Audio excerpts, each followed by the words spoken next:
Hello, this is Miss Guyot, and welcome to my class of Digital Citizenship. This class is meant to give you just an overview of digital citizenship and begin to understand how you can reach your students and help you to have a better understanding of it as well. We're going to start with what is digital citizenship? First, it is important to understand citizenship. This means that one is part of a community that engages with others. Just like regular citizenship, there are rules to follow to be a digital citizen. A digital citizen is defined as a person who develops the skills and knowledge to effectively use the internet and other technology, especially in order to participate responsibly in social activities. I received this information from commonsense.org, which is a very vital part of my research of digital citizenship, so you might want to check that website out. First of all, we need to decide what is a good citizen. What makes a good citizen? A good citizen advocates for equal human rights for all. They treat others with respect.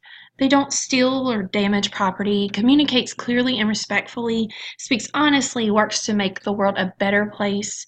They protect self and others from harm.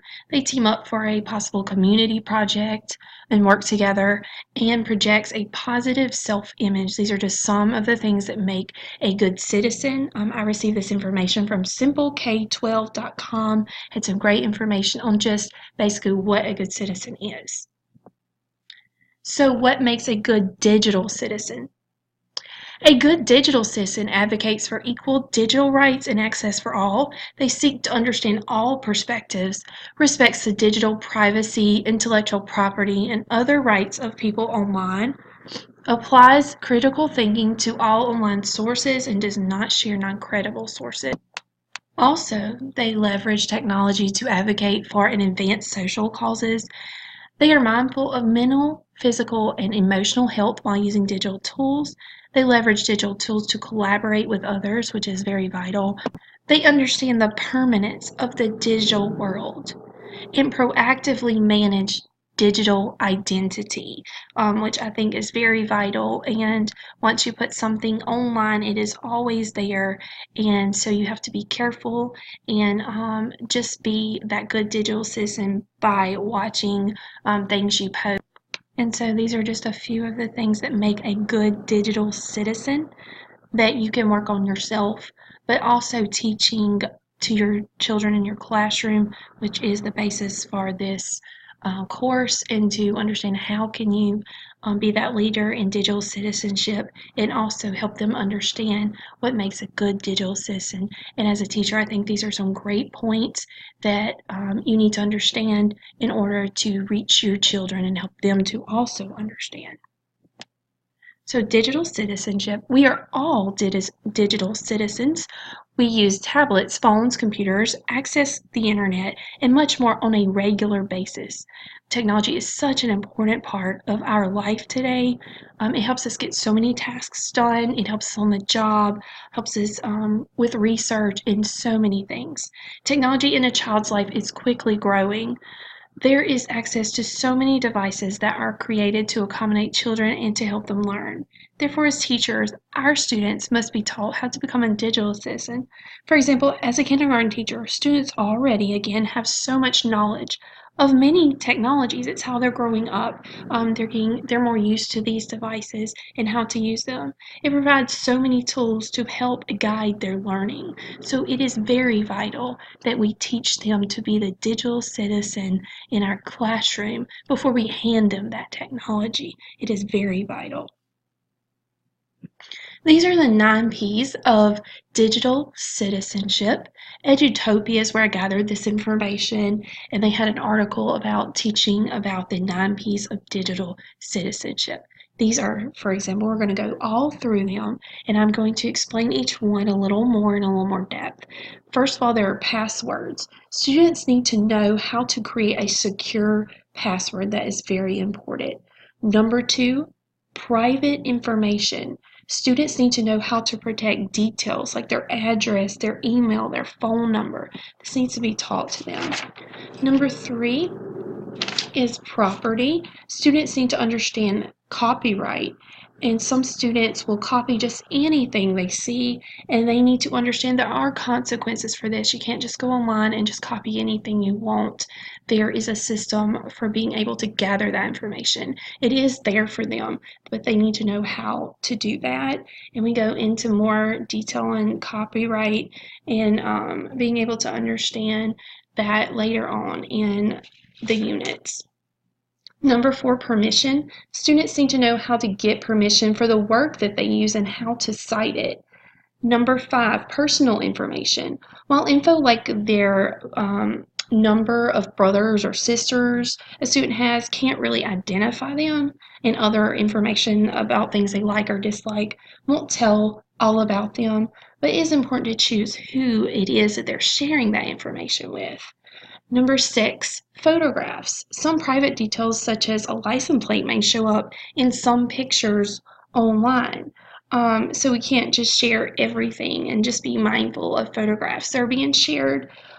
Some facial recognition software is out there that can find them by just inserting their latitude and longitude in the picture, even if they aren't tagged in the picture. And just the idea of posting photographs online, you need the correct documentation at the school if you are posting photographs.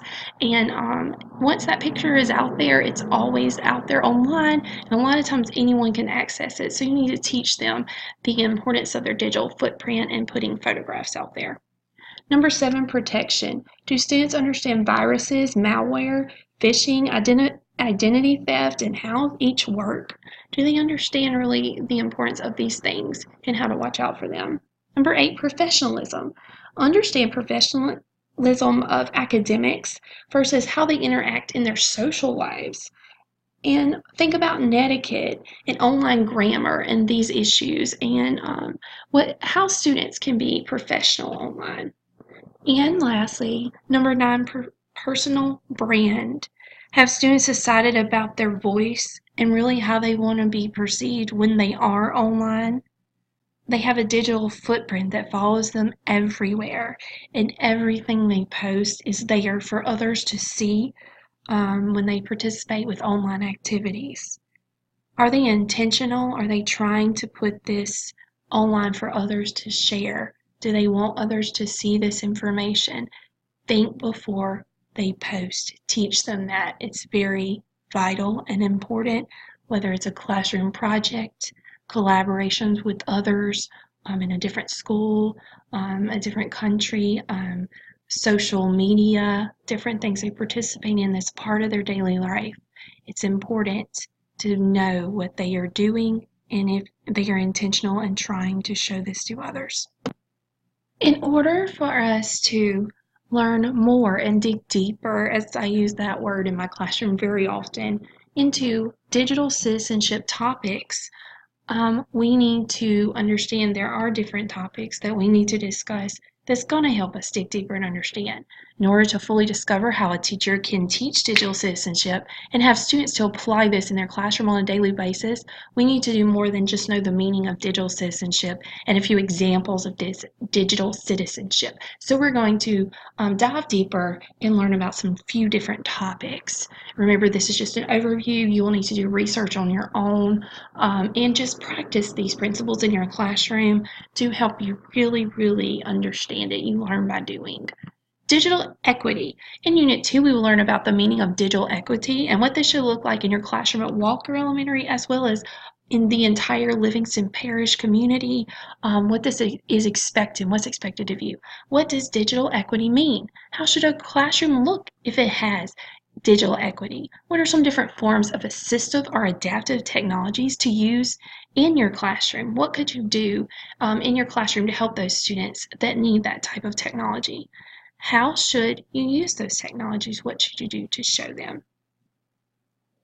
Next, we'll go to safe, healthy, legal, and ethical technology use will be in Unit 3. We'll learn that and discuss that. We'll also learn about some of the policies for the Livingston Parish School District that you should be aware of and that you should know all about. We will address many topics: filtering, etiquette, cyberbullying, acceptable use, and fair use relevant to Livingston Parish Public Schools. Finally, we'll come to diversity, cultural understanding, and global awareness. This will be Unit 4. We'll learn about diversity issues in relation to technology. There are different cultures and different perspectives all throughout our classrooms, and how can we use technology to help reach those different cultures? Use global issues and talk about global issues and collaborate with others using technology to help all students to learn and be successful. How can you do this? What can you do? And what steps do you need to take in order to accomplish this? The benefits of being a digital citizen. It's very exciting, the benefits that you get with being that awesome digital citizen.